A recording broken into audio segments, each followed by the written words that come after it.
Hello there. As you can see, we're in front of the black and white TV again. So this is January's pickup video. Mixed bag this time, as most of my pickups tend to be, ranging all the way from the Spectrum to the consoles. Yeah, all sorts today. Before I start, I just want to say thank you to 3 people who have contributed to this month's collection. The first one is Marc, a good friend who... at least a quarter of what's in my games rooms come from him, to be honest. He's always on the lookout for stuff for me. He has an amazing Dreamcast collection, to be honest. Very jealous. He has a full set, basically. And it's very shiny. Yeah, and the second person I'd like to say thank you to is Alex Waterson. I've been to his house today and managed to party with some very shiny games that I've been after for a while. He has an amazing Final Fantasy collection that I want, to be honest. I just covet it. Yeah, it's very nice. And then the third person's Graeme Mason, who sent me some Spectrum tapes. Yeah, thank you very much to all 3 of you. Very much appreciated. So yeah, without further ado, we will crack on.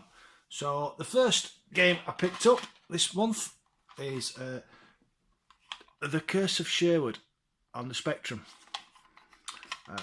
I just have to open it up to show the screenshots because they're buried inside. Right, it's a budget game, this, as you can see there. This is one I had back in the day and really enjoyed. And yeah, I actually picked this up in December, but it was too late to be in my last pickup video, so I saved it for this one. Yeah, great game. The second game I got, now this, Hyperball. You like that one, Kimmy? Yeah, Kimmy likes this one. Yeah, I loved this game back in the day. Not much of a one-player game. It's a 2-player game, really. It's like a top-down football game with... if I have a focus. Football game with spaceships. Yeah, and playing this 2-player was great fun. Yeah, really happy to get hold of that one. I think they came together, to be honest. I think I paid a couple of quid for them both. Very happy.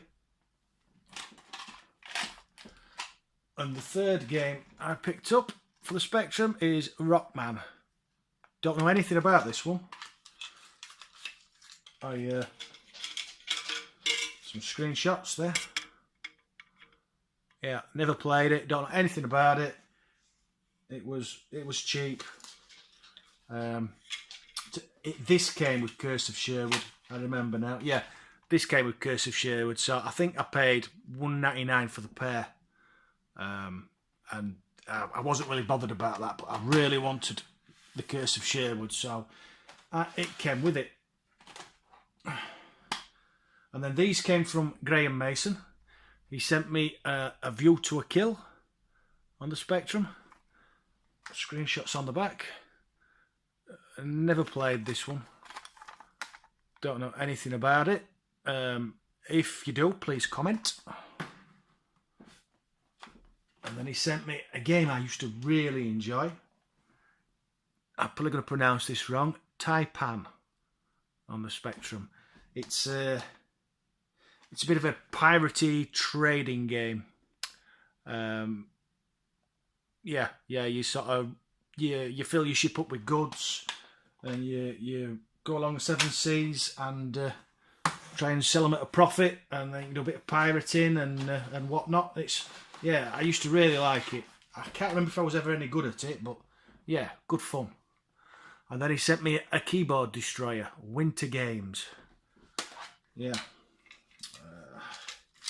no screenshots at all. No screenshots. You've got instructions and an advert for Impossible Mission, but no pictures to look at. So yeah, so Graeme sent me them and I am very grateful.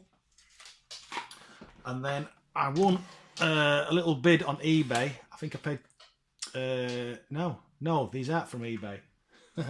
I'm getting all mixed up. I got these, I traded some games in at a local shop and they had some Codemasters games, and a few I knew and some I didn't. So the first one I got, and I do like this because it's still got the original price tag on, is BMX Freestyle. There's the screenshots. Never played this. I don't think it'd be my cup of tea, but there we go. You can't like them all. And then I got Super Stuntman. I remember this one, but I can't for the life of me remember if it's any good. Again, these are all budget titles. And then Super G-Man. Looks like a side-scrolling shooter.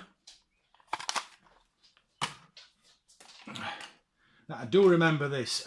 Bass Harding covered this a while ago. I had this back in the day.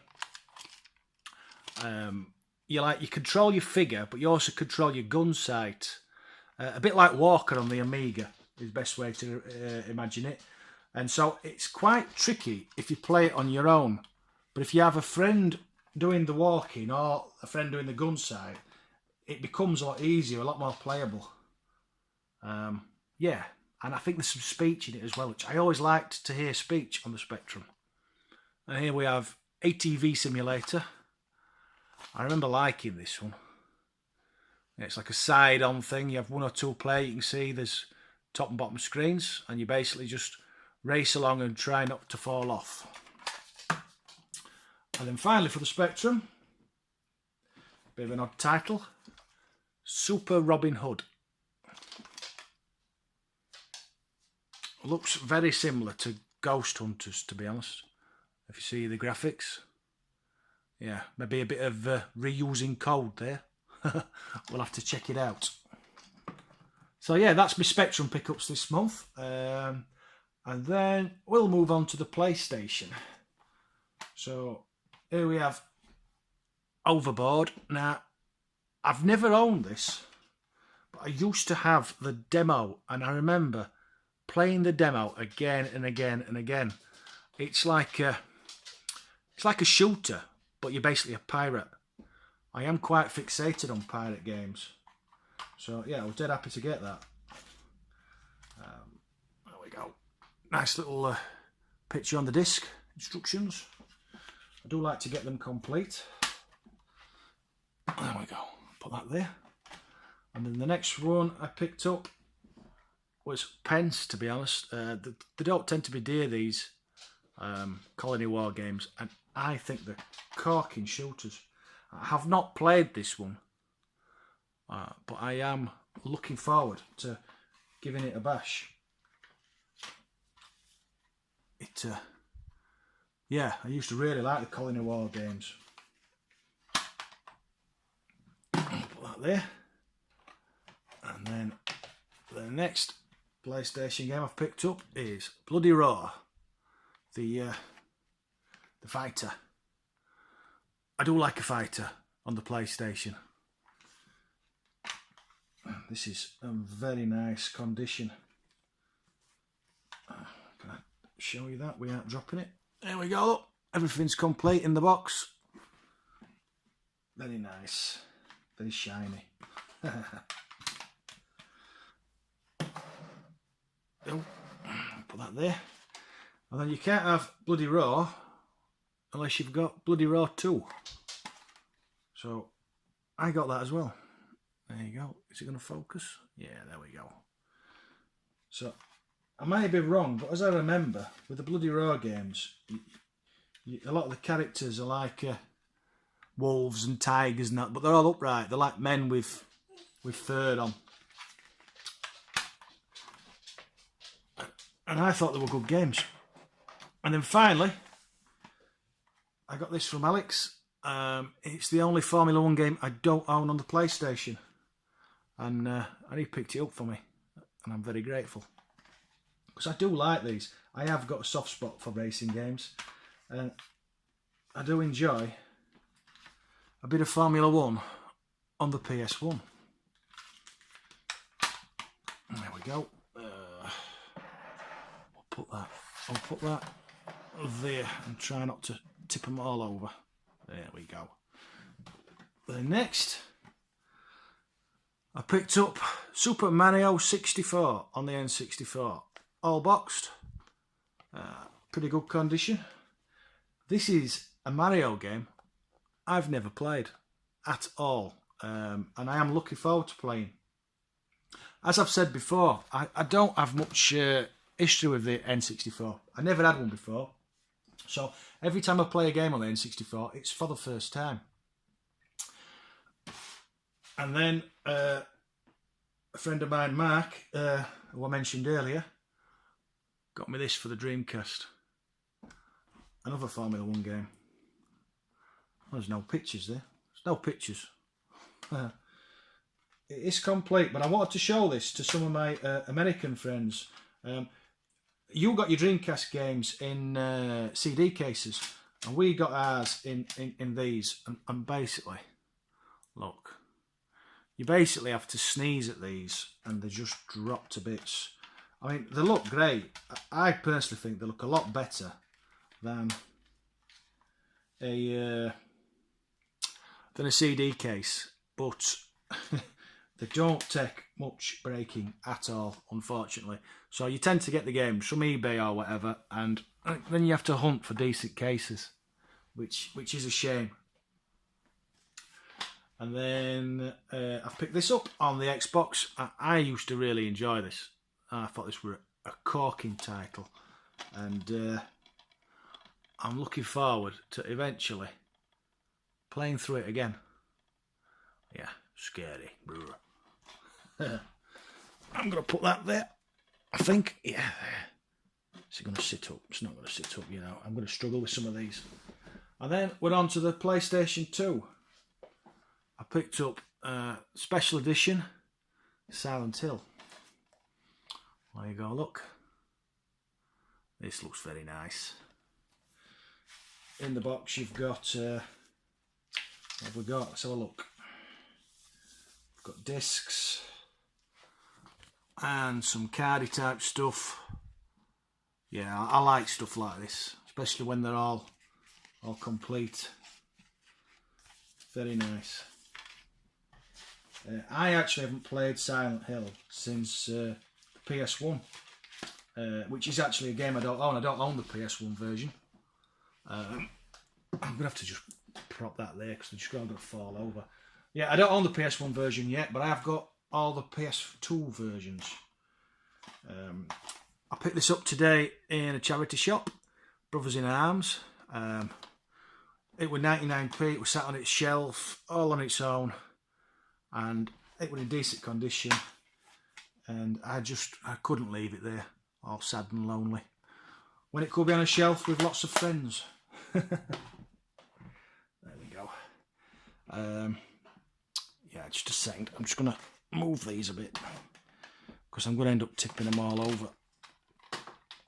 There we go. Yeah, I think that'll work. Right, and then we picked up Contra on the PS2, Shattered Soldier. I didn't even know this existed, to be honest. I will definitely be giving this a go. It'll probably be far too hard for me, but some games are. A lot of games are, to be honest. And the next game I've picked up is Gunbird. I've not played this at all. I've played the follow-up on the Dreamcast and I really enjoyed it, but I've never played the first one, so I'm really looking forward to giving it a go. I do like the shooters. It reminds me a lot, does Gunbird, of Pop and Twinbee. Yeah, which is a brilliant shooter on the Super Nintendo. If you've not played it, I really recommend you checking that one out. And then I picked up a Final Fantasy game. Let's see if we can get this right. Dirge of Cerberus. I've not played any of the PS2 Final Fantasy games at all. I really need to get caught up with my Final Fantasy games, to be honest. So that's that. And then we're on to the GameCube. So here we have a bit of Spyro. Can't go wrong with a bit of Spyro. Great platform. I really enjoyed it on the PlayStation. But interesting to see what it's like on the GameCube. It's not something I've played on very often, mainly because I haven't had a memory card. I've never got round to picking one up for some reason, but I've got one today, so I can start playing on the GameCube. And then this is one of my favourite races. My opinion is this is as good, if not better, than Mario Kart, because I just like Crash Bandicoot. I think it plays as well as Mario Kart, but I just prefer Crash to the Fat Plumber. So yeah, if I had to choose, I'd choose Crash. I'm sure there's a lot of people out there that disagree. And then for the GameCube, I've picked up Super Monkey Ball. I've only ever played this on the handhelds. I thought it was quite good fun, but I think it only worked because you'd got the stylus and you was moving stuff about. And I can't really imagine playing it with a proper controller, but we'll give it a try. And then we've also picked up Metal Gear Solid. This is not a series I've had spent much time with at all, to be honest. I tried to get into Metal Gear Solid on the PS1. I just wasn't that keen. I don't think I gave it long enough, to be honest. I think possibly I need to go back to it. And then finally for the games, one I've been trying to part Alex with for ages. I played this all the way through on the dreamcast recently and just loved every minute of it. And I'm very happy to finally have Skies of Arcadia for the GameCube. This is one I definitely intend to play all the way through. As far as I know, there's a lot more to it than the Dreamcast version. It's not just a port. There's bits and bobs that aren't in the other version, and there's a lot more to do. So yeah, so I'm really looking forward to that one. And I also picked this up from Alex, a GameCube memory card, as I mentioned earlier, something I needed, and it's in a nice box. Yeah, I do like boxes. Yeah, so that's nearly it. The only other couple of things I picked up was I got a Wii. Everybody's got Wiis. Yeah, they're coming out of his ears, to be honest, but it's a nice black one. I've never had a black one before. And never turn a console down. You never know when there's going to be a shortage. So yeah, I'll put that with the other 6 I've got. And then finally, I got a PlayStation box. There's nothing in it except for the inserts. All the instructions and everything are in there, but no console. But I'm sure I've got at least 4 or 5 in the loft, so I can make that complete. So yeah, those are my pickups. That's all of them for the month. As you can see, I think I've had quite a good month. If there's any in here you'd like to see videos on, I know I asked last month and I haven't covered any of them yet, but I'm having a busy month, to be honest. Everybody who asked for something covering has all been written down, and I will get to them eventually. Any memories of any of the games, anything you'd like to comment about, please do comment on the comment section below. I do like to read the comments. Probably won't be as many videos in the next couple of weeks because I'm going to be a granddad in 3 weeks' time. So yeah, I am going to be a tad busy. So yeah, I've not disappeared. I've just got stuff to do. So as ever, thanks for watching. Those who did, please like, comment and subscribe. Like to read the comments. Catch you later. Bye bye.